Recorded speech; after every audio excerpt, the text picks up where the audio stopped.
Hello guys, welcome back to my channel. And आज हम Python का एक बहुत इंपॉर्टेंट कॉन्सेप्ट समझने वाले हैं जो है आर्ग्स और क्वार्क्स का concept. Okay, args and kwargs. Args का मतलब होता है आर्ग्यूमेंट्स, क्वार्क्स का मतलब होता है कीवर्ड आर्ग्यूमेंट्स। ओके, एंड जब हम पाइथन में फंक्शन बनाते हैं तो नॉर्मली हमें बताना पड़ता है कि फंक्शन को कितने आर्ग्यूमेंट्स मिलेंगे। ठीक है, फॉर एग्जाम्पल अगर मैं एक फंक्शन डिफाइन करूँ, डेफ ऐड मेरा एक फंक्शन है a, b एंड इधर मैंने लगाया कॉलन। अब अगर मैं प्रिंट करूँ a प्लस b, ओके, और अब मैं अगर अपने फंक्शन को कॉल करूँ जिसका नाम मैंने रखा था ऐड, और अब मैं एक्चुअल वैल्यूज पास करूँ 5, 6 और इस कोड को रन करूँ तो मुझे स्क्रीन पे मिलेगा 11, राइट। लेकिन अगर मैं यहाँ पे 5 और ऐड कर दूँ, एक नंबर और ऐड कर दूँ, ठीक है, एंड अब मैं इस कोड को रन करूँ तो मुझे क्या मिलेगा? एरर मिलेगा। ऐसा क्यों? क्योंकि मेरा फंक्शन सिर्फ दो ही आर्ग्यूमेंट्स को एक्सेप्ट कर सकता है और मैंने यहाँ पे 3 दे दिए। एंड इसी प्रॉब्लम को सॉल्व करने के लिए हम वेरिएबल लेंथ आर्ग्यूमेंट्स का यूज़ करते हैं। मतलब जो हमारा फंक्शन है वो कितने भी आर्ग्यूमेंट्स को एक्सेप्ट कर सकता है। इसके लिए पाइथन में दो चीज़ें होती है, एक आर्ग्स होता है, एक क्वार्क्स होता है। ओके, अब हम समझते हैं कि आर्ग्स क्या होता है। आर्ग्स का मतलब होता है कि फंक्शन मल्टीपल पोजिशनल आर्ग्यूमेंट्स को एक्सेप्ट कर सकता है। ओके, मतलब पहले क्या होता था कि हमने फंक्शन में जितने आर्ग्यूमेंट्स डिफाइन करें हैं उतने ही हम वैल्यू पास कर सकते हैं। लेकिन अगर हम आर्ग्स को यूज़ करें तो हम मल्टीपल पोजिशनल आर्ग्यूमेंट्स एक्सेप्ट करवा सकते हैं अपने फंक्शन से। ओके, एंड जब हम स्टार आर्ग्स लिखते हैं तो पाइथन फंक्शन में आने वाले सभी पोजिशनल आर्ग्यूमेंट्स को एक टपल में स्टोर कर देता है। मतलब जब मैं लिखूँ स्टार आर्ग्स, जब भी मैं ये स्टार आर्ग्स यूज़ करूँगी तो पाइथन आने वाले पोजिशनल आर्ग्यूमेंट्स को एक टपल में स्टोर कर देगा। Okay, let's understand this. पहले मैंने एक फंक्शन डिफाइन करा, डिफ नंबर्स मेरा एक फंक्शन है। ओके, मैंने लिखा ओके, अब मैंने करा प्रिंट आर्ग्स।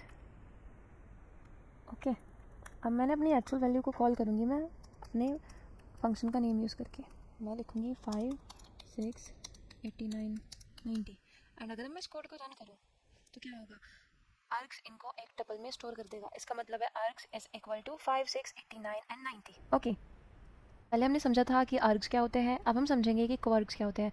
इसका मतलब होता है कीवर्ड आर्ग्यूमेंट्स। ओके, जिनमें हम पैरामीटर्स का नेम यूज़ करके वैल्यू पास करते हैं आर्ग्यूमेंट्स में। ओके, एंड इसको हम तब यूज़ करते हैं जब function multiple keyword arguments accept करे। जब हमारा फंक्शन मल्टीपल कीवर्ड आर्ग्यूमेंट्स को एक्सेप्ट करे तब हम क्वार्क्स का यूज़ करते हैं। ओके, और पाइथन इन वैल्यूज़ को डिक्शनरी में स्टोर करता है। ओके, अब एग्जाम्पल के थ्रू समझते हैं।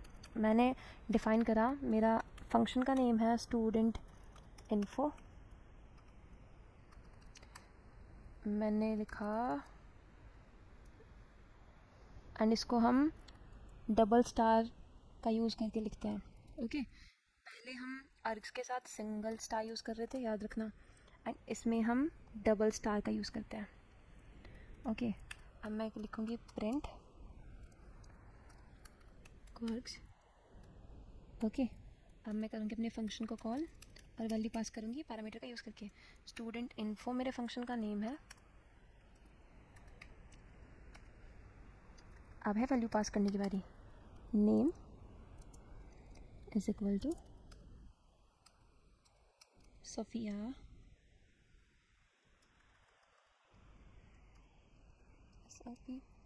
चाहिए। Okay, and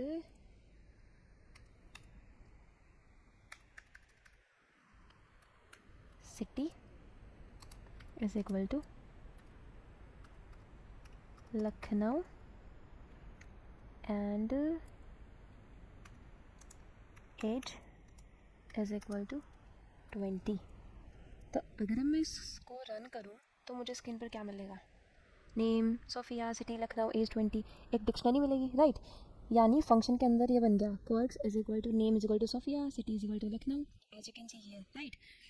double star kwargs values को डिक्शनरी में स्टोर कर देते हैं।